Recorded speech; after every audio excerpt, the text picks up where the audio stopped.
Hello everybody, and thank you for sharing your time with me.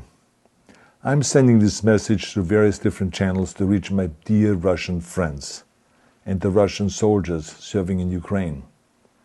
I'm speaking to you today because there are things that are going on in the world that are being kept from you, terrible things that you should know about. But before I talk about the harsh realities, let me just tell you about the Russian who became my hero. In 1961, when I was 14 years old, a very good friend of mine invited me to come to Vienna and to watch the World Weightlifting Championships. I was in the audience when Yuri Petrovich Vlasov won the World Championship title, becoming the first human being to lift 200 kilograms over his head. And somehow a friend of mine got me backstage. All of a sudden there was a 14-year-old boy standing in front of the strongest man in the world. I couldn't believe it. He reached out to shake my hand. I still had a boy's hand. He had this powerful man's hand that swallowed mine. But he was kind, and he smiled at me. I will never forget that day. Never. I went home and I put his photo above my bed to inspire me when I started lifting weights. My father told me to take down that picture and to find a German or an Austrian hero. He got really angry, and we argued back and forth. He didn't like Russians because of his experience in the Second World War. You see, he was injured at Leningrad, where the Nazi army that he was part of did vicious harm to the great city and to its brave people. But I did not take the photograph down, no, because it didn't matter to me what flag Yuri Vlasov carried. My connections to Russia didn't stop there, by the way. Oh, it actually deepened when I traveled there with bodybuilding and for my movies and met all my Russian fans. And on one of those trips, I remember, I met Yuri Vlasov once again. It was in Moscow during the filming of Red Heat, which was the first American movie allowed to film in Red Square. Now, he and I spent the whole day together. He was so thoughtful, so kind, and so smart, and, of course, very giving. He gave me this beautiful blue coffee cup. And ever since then, I've been drinking my coffee out of every morning. Now, the reason why I'm telling you all of those things is that ever since I was 14 years old, I've had nothing but affections and respect for the people of Russia. The strength and the heart of the Russian people have always inspired me. And that is why I hope that you will let me tell you the truth about the war in Ukraine and what is happening there. No one likes to hear something critical of the government, I understand that. But as a longtime friend of the Russian people, I hope that you will hear what I have to say.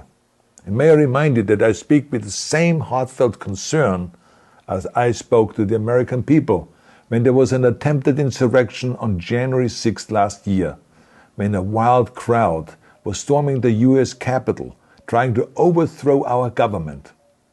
You see, there are moments like this that are so wrong, and then we have to speak up.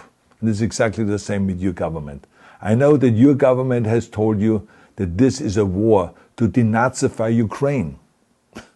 Denazify Ukraine? This is not true. Ukraine is a country with a Jewish president, I might add, whose father's 3 brothers were all murdered by the Nazis. You see, Ukraine did not start this war. Neither did nationalists or Nazis. Those in power in the Kremlin started this war. This is not the Russian people's war. No. As a matter of fact, let me tell you, what you should know is that 141 nations at the UN voted that Russia was the aggressor and called for it to remove its troops immediately.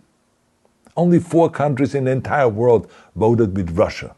That is a fact. See, the world has turned against Russia because of its actions in Ukraine. Whole city blocks have been flattened by Russian artillery and bombs, including a children's hospital and a maternity hospital. 3 million Ukrainian refugees, mainly women, children, and elderly, fled their country, and many more are trying to seek to get out. It is a humanitarian crisis. Because of its brutality, Russia is now isolated from the society of nations. You're also not being told the truth about the consequences of this war on Russia itself. I regret to tell you that thousands of Russian soldiers that have been killed. They have been caught between Ukrainians fighting for their homeland and the Russian leadership fighting for conquest. Massive amounts of Russian equipment have been destroyed or abandoned. The destruction that Russian bombs are raining down upon innocent civilians has so outraged the world that the strongest global economic sanctions ever taken have been imposed on your country. Those who don't deserve it on both sides of the war will suffer. The Russian government has lied not only to the citizens, but to its soldiers. Some of the soldiers were told they were going to fight Nazis. Some were told that the Ukrainian people would greet them like heroes. And some were told that they were simply going on exercise. They didn't even know that they were going into war. And some were told that they were there to protect ethnic Russians in Ukraine.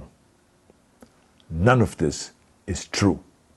The fact is that Russian soldiers have faced fierce resistance from the Ukrainians who want to protect their families and their country. When I see babies being pulled out of ruins, I think that I'm watching a documentary about the horrors of the Second World War, not the news of the day. Now let me tell you, when my father arrived in Leningrad, he was all pumped up on the lies of his government. And when he left Leningrad, he was broken, physically and mentally. He lived the rest of his life in pain. Pain from a broken back, pain from the shrapnel that always reminded him of these terrible years, and pain from the guilt that he felt. To the Russian soldiers listening to this broadcast, you already know much of the truth that I've been speaking. You have seen it with your own eyes. I don't want you to be broken like my father. This is not the war to defend Russia that your grandfathers or your great-grandfathers fought. This is an illegal war. Your lives, your limbs, your futures are being sacrificed for a senseless war condemned by the entire world. Now, to those in power in the Kremlin, let me just ask you, why would you sacrifice those young men for your own ambitions? To the soldiers who are listening to this, remember that 11 million Russians have family connections to Ukraine. So every bullet you shoot a brother or a sister. Every bomb or every shell that falls is falling not on an enemy, but on a school, or a hospital, or a home. I know that the Russian people are not aware of such things are happening. So I urge the Russian people and the Russian soldiers in Ukraine to understand the propaganda and the disinformation that you are being told. I ask you to help me spread the truth. Let your fellow Russians know the human catastrophe that is happening in Ukraine. And to President Putin I say, you started this war. You are leading this war. You can stop this war. Now, let me close with a message to all of the Russians who have been protesting on the streets against the invasion of Ukraine. The world has seen your bravery. We know that you have suffered the consequences of your courage. You have been arrested, you have been jailed, and you have been beaten. You are my new heroes. You have the strength of Yuri Petrovich Vlasov. You have the true heart of Russia. My dear Russian friends, may God bless you all.